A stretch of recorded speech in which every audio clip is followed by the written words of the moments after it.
Mi madre me echó de casa por decir la verdad sobre su pareja, ahora quiere que vuelva a salvarla de la ruina, pero estoy a más de 1000 millas y ya no pienso mirar atrás.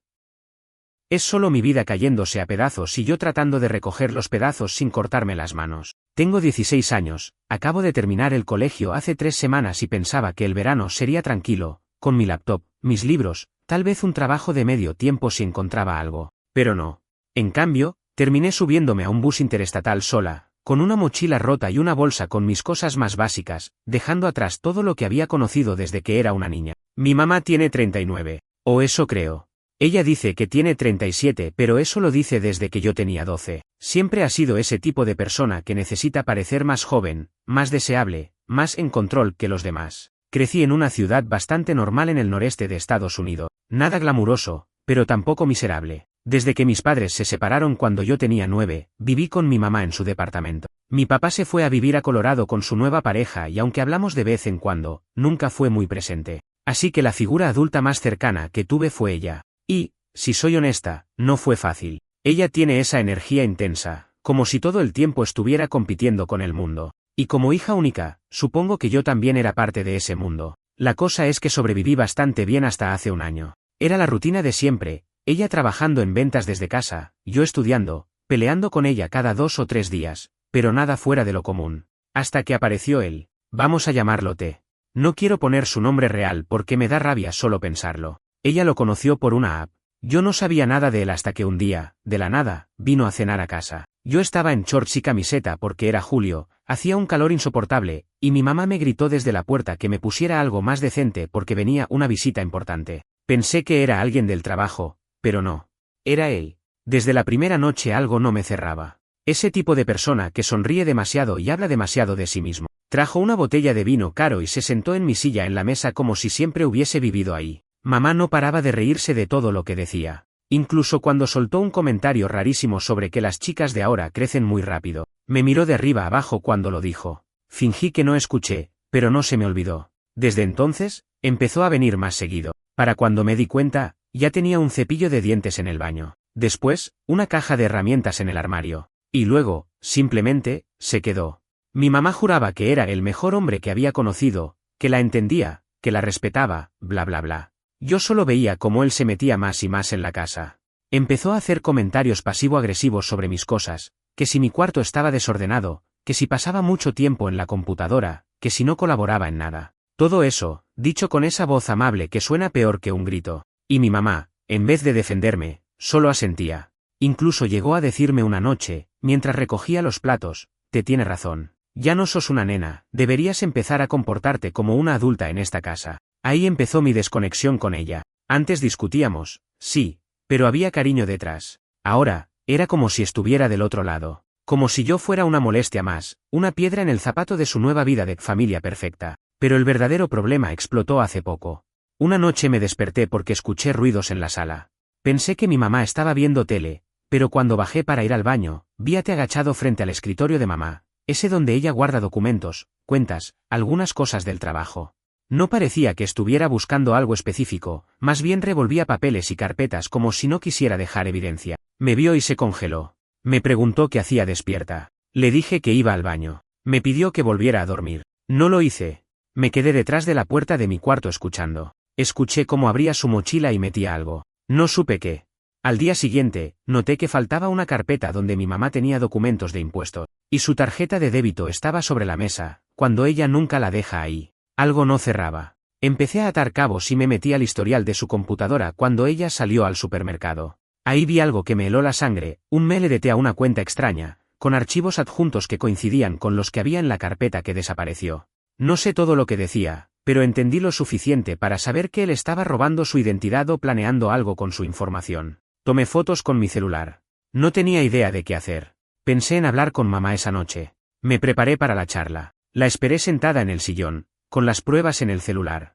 Le dije que necesitábamos hablar de T, que había visto cosas raras, que creía que algo grave estaba pasando. Ella no me dejó terminar. Me gritó que ya sabía que iba a intentar arruinarle la vida, que no soportaba verla feliz y que si iba a inventar historias para destruir su relación, mejor me fuera de la casa por un tiempo. Yo no dije nada. Solo subí a mi cuarto, cerré la puerta y empecé a empacar.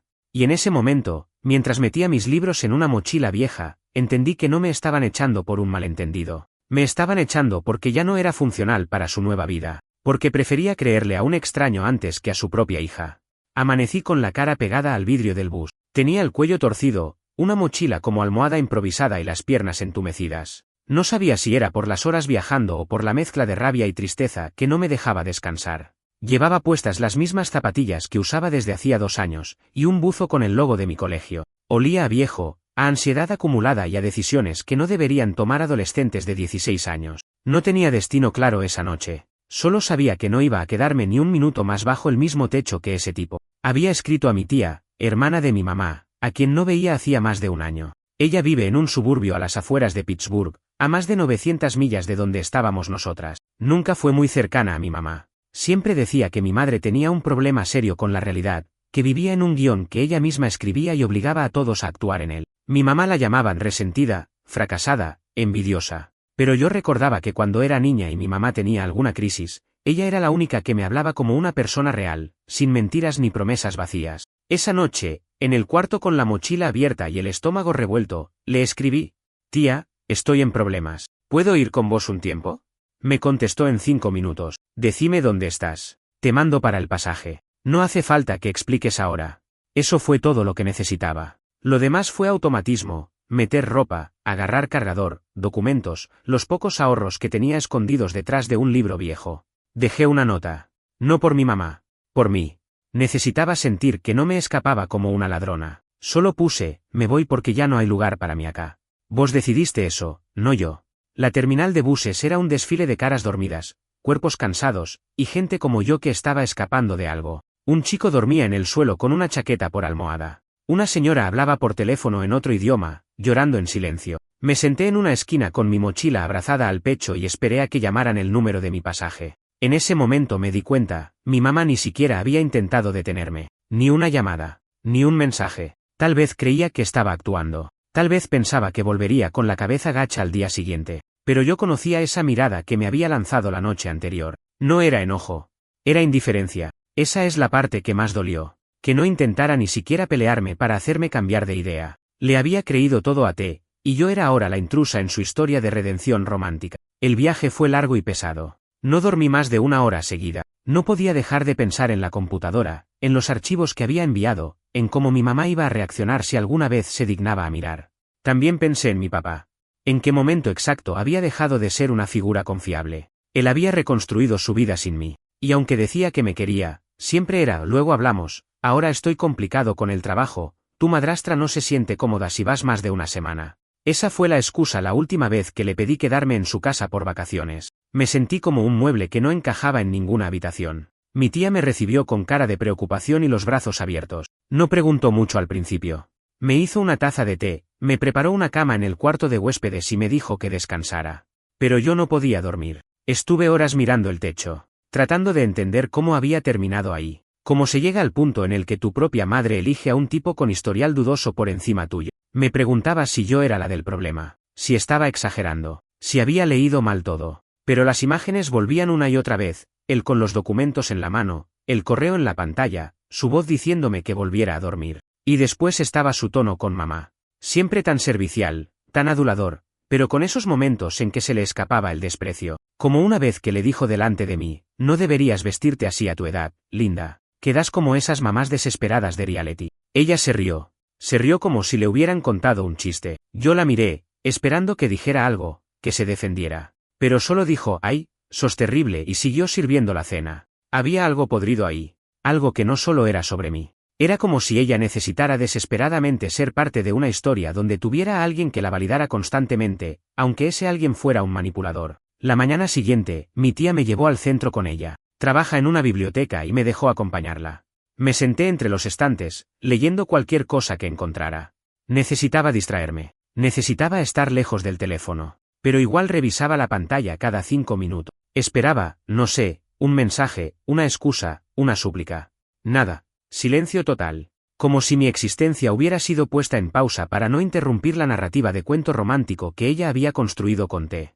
Pero esa noche pasó algo. Mientras revisaba mis mails en la compu vieja de mi tía, vi una notificación extraña. Era un intento de iniciar sesión en la cuenta de mi mamá desde una IP que no reconocía. Mi mamá y yo compartíamos varias plataformas de pago, por lo que los avisos llegaban a ambas. Investigando un poco más, me di cuenta de que alguien había intentado hacer una transferencia desde su cuenta usando documentos escaneados. Me temblaron las manos. No sabía si debía avisarle. ¿Cómo le avisas a alguien que te echó de la casa porque intentaste advertirle exactamente esto? ¿Se lo merece? ¿O sigue siendo tu mamá aunque no te quiera? Me quedé mirando la pantalla, sin saber qué hacer. No dormí esa noche. Me quedé en la mesa del comedor de mi tía, con la laptop encendida, el corazón apretado y el cursor titilando sobre un correo sin terminar. Había escrito y borrado el mensaje al menos 5 veces. Mamá, tenés que revisar tu cuenta bancaria. Borré. Hay alguien intentando sacar plata con tus documentos. Borré. Te está cagando, y esta vez tengo pruebas. Borré otra vez. No es que no supiera qué decir. Es que no sabía si decirlo era siquiera mi responsabilidad ya. Después de todo, ¿qué se supone que uno le debe a alguien que eligió ignorarte a propósito? ¿Hasta qué punto tengo que seguir protegiéndola, incluso de sus propias decisiones? Mi tía apareció en la cocina a eso de las 2 de la mañana, con cara de dormida y el pelo hecho un desastre. No dijo nada al principio. Se sirvió un vaso de agua, me miró de reojo, y después se sentó frente a mí. ¿No podés dormir o estás escribiéndole a ella? Me encogí de hombros. Le mostré la pantalla. Están intentando sacar plata de su cuenta con sus documentos. Estoy segura de que fue él. Yo lo vi. No me creyó, pero ahora hay pruebas. Mi voz sonó más enojada de lo que esperaba. Mi tía apoyó el vaso sobre la mesa y me miró por unos segundos que se sintieron larguísimos. ¿Y para qué quieres avisarle? No supe qué contestar. Porque no era una pregunta retórica. Lo decía en serio. Me lo estaba preguntando con sinceridad. ¿Para qué? ¿Para que ella me ignore otra vez? ¿Para que me grite? ¿Para que vuelva a elegirlo? Porque no quiero que se quede sin nada, dije por fin, bajito. Me sorprendió un poco decirlo, pero era la verdad. Podía estar furiosa, herida, decepcionada, pero no quería verla arruinada. No así. No tan sola como parecía estar en realidad. Bueno, dijo mi tía, levantándose para volver a su cuarto. Entonces decíselo, pero no esperes gratitud. A veces uno avisa no porque el otro lo merezca, sino porque uno no quiere convertirse en alguien indiferente. Pero eso no significa que tengas que aguantar otro golpe. Ese fue el empujón que necesitaba. Escribí el mensaje en seco, directo, sin adornos. Revisa tu cuenta bancaria. Están intentando sacar plata con tus documentos escaneados. El intento fue esta mañana. Pensá quién tenía acceso a esos papeles. Yo ya sé quién fue. Vos también lo sabés. Hacé lo que quieras, pero no digas que nadie te advirtió. Le puse el asunto, última vez que te aviso algo. Y lo mandé. Apagué la computadora. Cerré la tapa. Y fue como soltar una piedra caliente que venía cargando hacía días. Las horas siguientes fueron un limbo raro. El celular no sonaba. No había respuesta.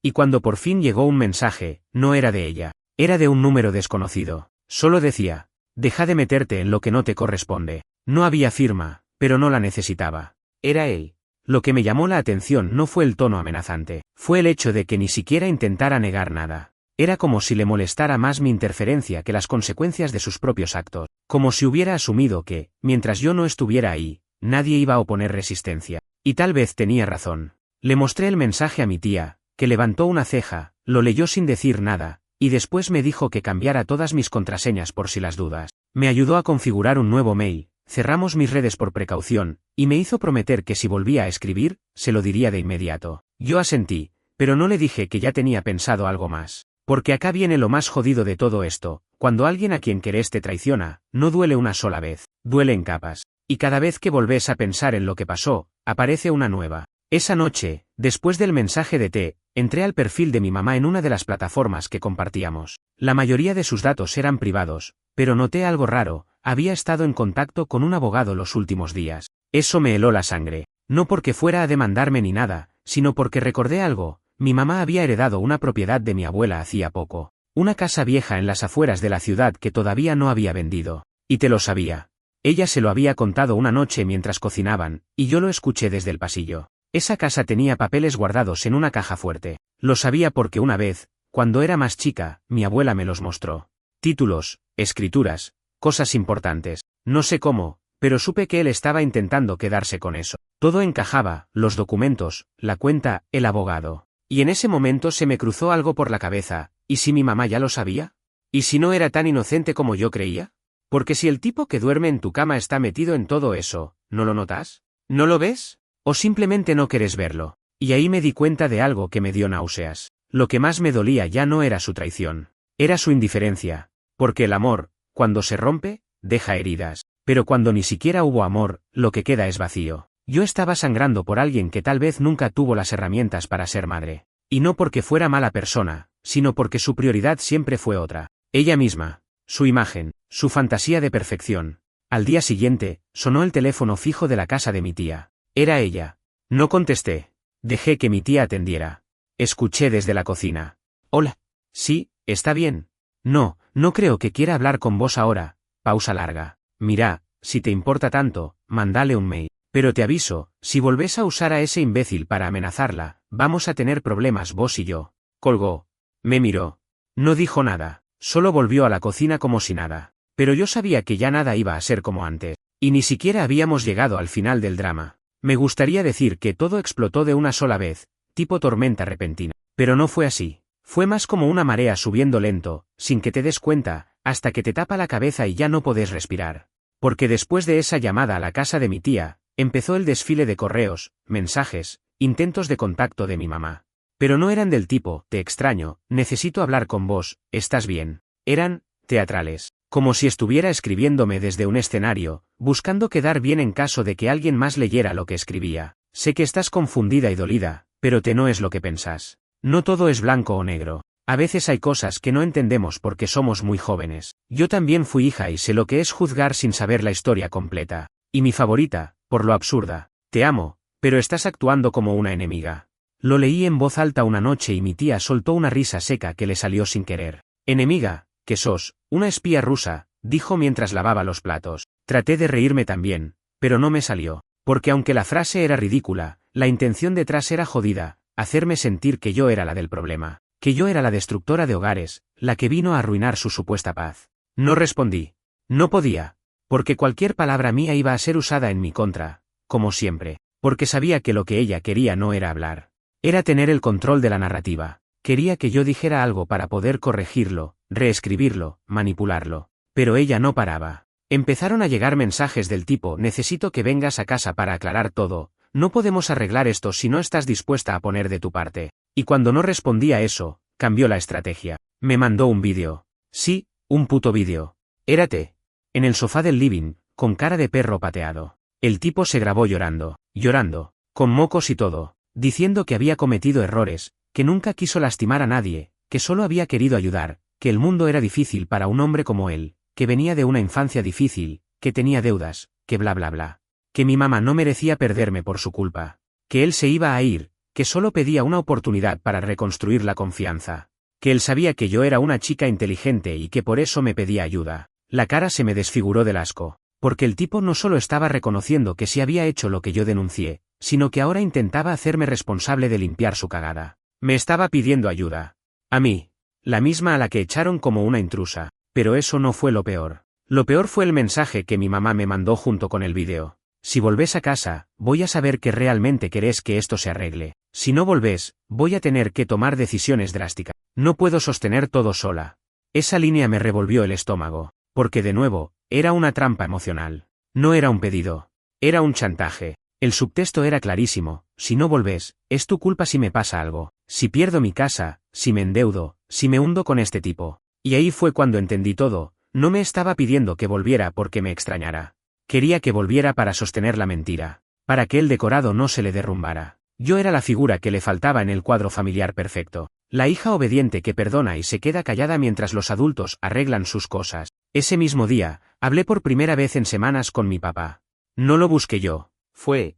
Supongo que mi tía, que hasta entonces se había mantenido al margen, se cansó de ver cómo mi mamá jugaba con mi cabeza y lo llamó. Me pidió perdón por no haber estado más presente, por no haber sabido que las cosas en la casa eran así. Me preguntó si quería ir a vivir con él. Le dije que no, que prefería quedarme con mi tía por ahora. Pero le conté todo. Todo.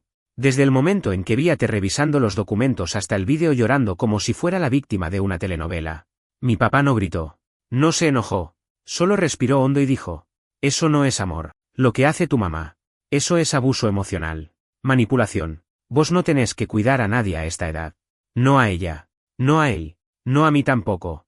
Y ahí me quebré. Lloré por todo lo que no había podido llorar antes. Por haberme sentido invisible en mi propia casa.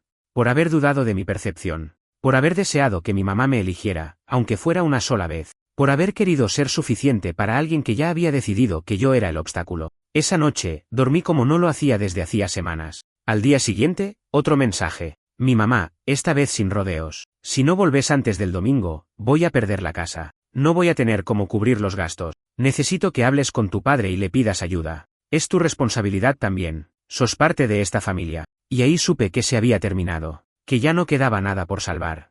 Porque ahora si lo había dicho en voz alta, es tu responsabilidad. Y no, mamá.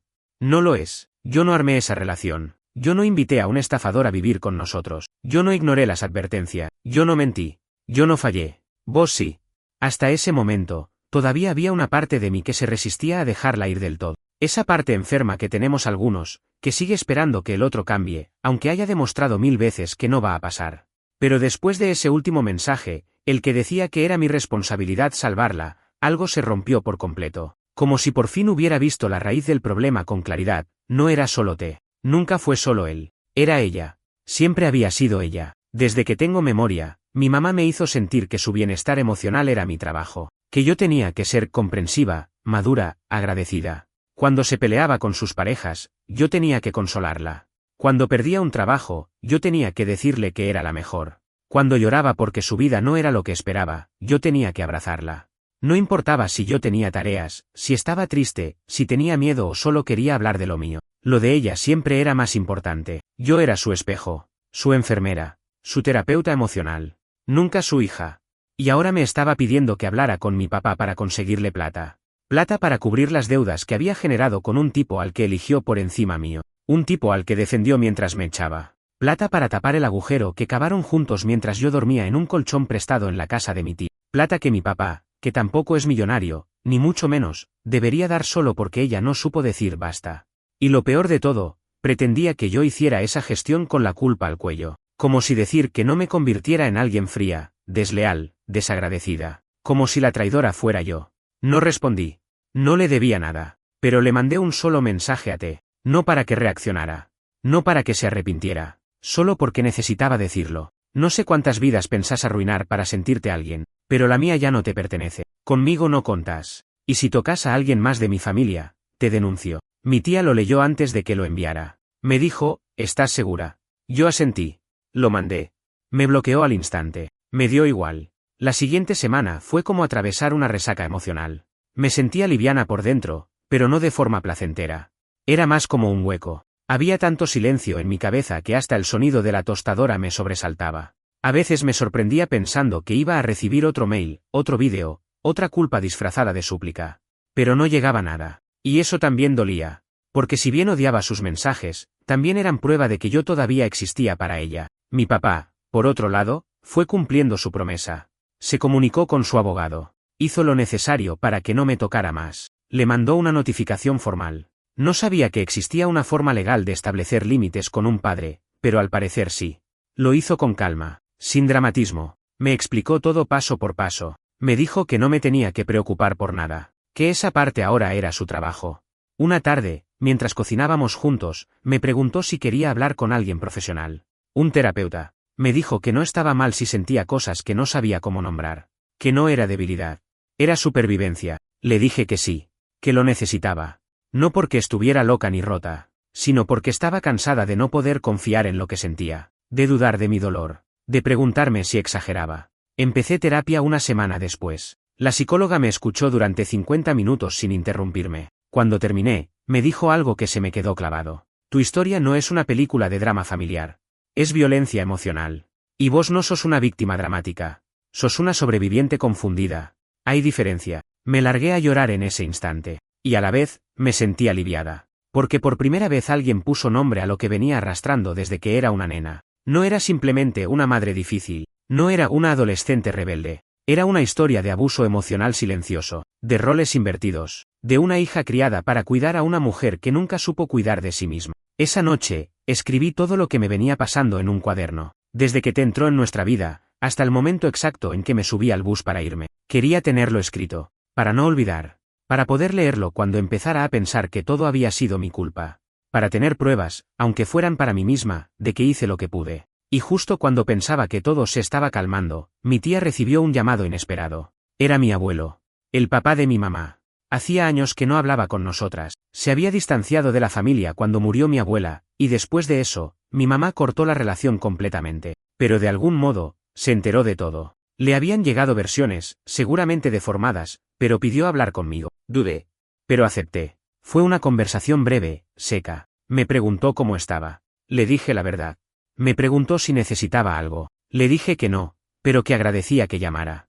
Antes de cortar, me dijo algo que me dejó helada. Tu mamá era igual cuando era chica. Inventaba cuentos, se creía sus propias mentiras, y siempre necesitaba un culpable para todo lo que le pasaba. Colgué y me quedé en silencio, porque ese fue el momento en que entendí que esto no empezó conmigo, que la herida venía de antes, que tal vez mi mamá también fue criada para cargar con cosas que no eran suyas, que también aprendió a usar el control como escudo. Pero eso no cambia lo que me hizo. Y si algún día sana, espero que sea sin lastimar a nadie más en el proceso. Las cosas no se curan solas. Esa fue la primera gran lección que me dejó todo esto. El tiempo no arregla nada si uno no hace nada. Porque sí, con el correr de los días dejé de revisar compulsivamente el celular, dejé de pensar que respondería si ella volvía a escribir, y dejé de esperar que se hundiera por su cuenta. Pero eso no era sanación. Era desgaste. Me di cuenta de eso en una sesión con mi terapeuta. Me preguntó si me sentía mejor. Le dije que sí, que estaba más tranquila. Me preguntó si eso significaba que había procesado el dolor, o simplemente que me había anestesiado. Y ahí entendí que era lo segundo. No estaba mejor. Estaba entumecida. Como si todo me pasara por el costado. Porque mientras yo intentaba reconstruirme en silencio, la historia no se detuvo allá en la ciudad donde había crecido. Una tarde, mi tía me pasó su celular y me dijo, tenés que ver esto. Era una noticia local. No un escándalo gigante, ni mucho menos, pero lo suficiente como para dejarme sin palabras. El titular decía, investigación por fraude bancario involucra a empleado de empresa de seguros y pareja de residente local. El artículo era corto, vago, como esos que no quieren nombrar a nadie todavía, pero el nombre de la calle donde vivía mi mamá aparecía. Y aunque no era mencionado directamente, todos los datos coincidían. Habían intentado mover dinero con documentación fraudulenta vinculada a propiedades heredadas. Mi mamá no estaba siendo investigada, todavía, pero estaba nombrada como persona de interés en la causa. No supe cómo sentirme. Por un lado, estaba esa satisfacción agria de saber que tenía razón, que no estaba loca, que lo que vi, lo que sentí, lo que sospeché, era real. Pero también estaba ese nudo en el pecho que no se iba, porque por más que ella lo hubiera permitido todo, por más que me hubiera rechazado y culpado, seguía siendo mi madre, y ahora estaba enredada en algo que no sabía si iba a poder manejar. No tardó mucho en escribirme. Esta vez el mensaje fue diferente. No hubo excusas, ni manipulación, ni lágrimas digitales. Solo decía, necesito ayuda. Todo se salió de control. Lo leí varias veces. No supe si era genuino o parte de otra estrategia, pero por primera vez en mucho tiempo, me pareció escuchar su voz detrás de esas palabras. No la voz de la mujer que me echó de casa, no la que me culpó, me usó, me olvidó. Era la voz de alguien que estaba cayendo. Y ahí me enfrenté a una decisión que me sacó el aire, ¿le respondía o no? Había jurado que no volvería a entrar en su juego. Había prometido no mirar atrás. Pero esto no era una película. No había una línea clara entre el bien y el mal. Y aunque el instinto me gritaba que la dejara hundirse sola, algo en mí, esa parte que todavía no sé si es coraje o trauma, me decía que al menos tenía que escucharla. Se lo conté a mi tía. Me dijo lo mismo que siempre me decía. No tenés por qué hacerlo. Pero si lo haces, que sea desde un lugar seguro. Con condiciones. Vos ya no sos una nena. No tenés que salvar a nadie más. Así que le respondí. 3 palabras. ¿Qué está pasando? No fue inmediata la respuesta. Tardó unas horas. Pero llegó. Un audio. Mi corazón latía tan fuerte que casi no pude apretar play. Su voz sonaba quebrada. Como si no durmiera hace días. Me contó que te había desaparecido. Que la policía la había contactado. Que no sabía en qué momento había firmado cosas sin mirar. Que estaba segura de que él había usado su computadora, su nombre, su historia. Que ella solo había querido tener una vida distinta. Que no supo ver nada. Que cuando quiso abrir los ojos, ya era tarde. Que sentía que la iban a culpar por todo. No hubo disculpas. Ni una. No mencionó ni una sola vez lo que me hizo a mí. Era como si yo fuera una amiga lejana, alguien neutral. Me estaba pidiendo asistencia, no perdón. Y eso me confirmó algo, no había cambiado. No había tenido una epifanía. No estaba arrepentida de lo que me hizo. Solo tenía miedo. Y yo era, otra vez, una posible salida. Cerré el audio. Lo escuché una sola vez. Después le respondí. No puedo ayudarte. No ahora. No así. Y fue la primera vez que puse mis límites sin culpa. Porque entendí que una cosa es empatizar, y otra muy distinta es dejar que te arrastren con ellos cada vez que se hunde. Mi mamá no quería mi comprensión. Quería mi sacrificio. Y yo ya no estaba dispuesta a ofrecérselo. El resto de ese día estuve en silencio. No escribí, no lloré, no hablé. Pero por dentro había algo distinto. No paz, todavía no. Pero sí una claridad rara. Como si por fin me hubiera corrido del lugar que ella había escrito para mí en su historia. No soy la hija salvadora. No soy la enemiga. No soy la culpable. Soy simplemente yo. Y eso, por ahora, es suficiente. Después de ese mensaje, hubo silencio. Un silencio distinto al de antes. Este no era el vacío incómodo de alguien que te ignora esperando que vuelvas arrastrándote. No era el silencio pasivo-agresivo de quien se hace la víctima. Era más bien el sonido de alguien que finalmente entendió que ya no tiene poder sobre vos. No hubo más audios, ni textos, ni correos camuflados de preocupación. Nada. Y durante esos días, me pasó algo que no esperaba, me sentí culpable. No por haber dicho que no. No por haberme ido. No por haberle cerrado la puerta cuando ella más necesitaba. Me sentía culpable por sentir alivio. Porque ese silencio, por primera vez en mucho tiempo, me dejó respirar. Nunca había tenido espacio para mí. Nunca me habían enseñado que era válido decirla hasta acá. Y ahora que lo había dicho, tenía la cabeza llena de preguntas nuevas. ¿Y si ella va presa? ¿Y si me odia para siempre? ¿Y si en el fondo sí me quiso y yo fui demasiado dura? Se lo conté a mi terapeuta. Me miró, como hace siempre, sin juicio. Me dijo, no es tu culpa sentir alivio. Es la señal más clara de que estuviste viviendo en un entorno tóxico. Nadie se alivia de cortar contacto con alguien que te amó bien. Y otra vez me largué a llorar. No de tristeza. De liberación. Como si esas lágrimas estuvieran empujando hacia afuera años de tensión acumulada, de culpa injustificada, de exigencias absurdas. Empecé a dormir mejor. A comer con más ganas. A leer sin revisar el celular cada 10 minutos. A hablar con gente de mi edad sin sentirme una impostora. Porque sí, otra cosa que descubrí es que vivir en constante alerta te hace vieja por dentro. Con 16 años, yo ya me sentía agotada. Como si llevara una década entera tomando decisiones que no me correspondían. Y mientras tanto, allá en la ciudad que había dejado atrás, las cosas siguieron su curso. Un día, mi tía volvió del trabajo con cara rara. Me preguntó si me sentía fuerte. Le dije que más o menos. Me mostró su teléfono. Era una publicación de una conocida de ella. Nada explícito, pero dejaba entrever que mi mamá estaba metida en un lío legal serio. Que las autoridades estaban armando una causa más grande. Que el nombre de Tella aparecía como el principal responsable de una red de fraude con datos personales. Mi mamá no había sido arrestada, pero sí citada a declarar.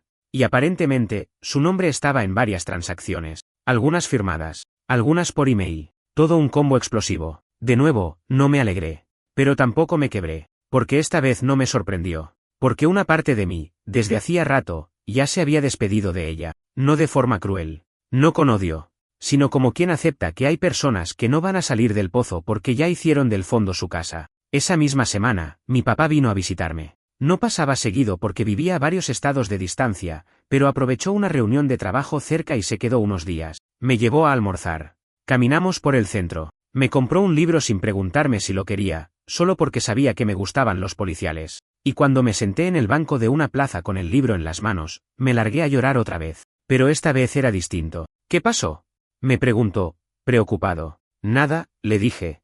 Es que estoy bien. Y no me acordaba de cómo se sentía eso. Él no dijo nada. Me abrazó fuerte. Y en ese abrazo me di cuenta de que había crecido sola, pero ya no tenía que seguir haciéndolo así. Esa noche, hablamos más profundo. Me dijo que había hablado con su abogado para que mi custodia pasara a él, legalmente, aunque ya faltara menos de un año para que cumpliera 18. Me preguntó si estaba de acuerdo. Le dije que sí, sin dudarlo. Quería que quedara por escrito lo que ya era real, que ahora estaba en otro lugar, con otra gente, con otra lógica. Mi mamá no se contactó más, ni para pedir, ni para culpar, ni para amenazar.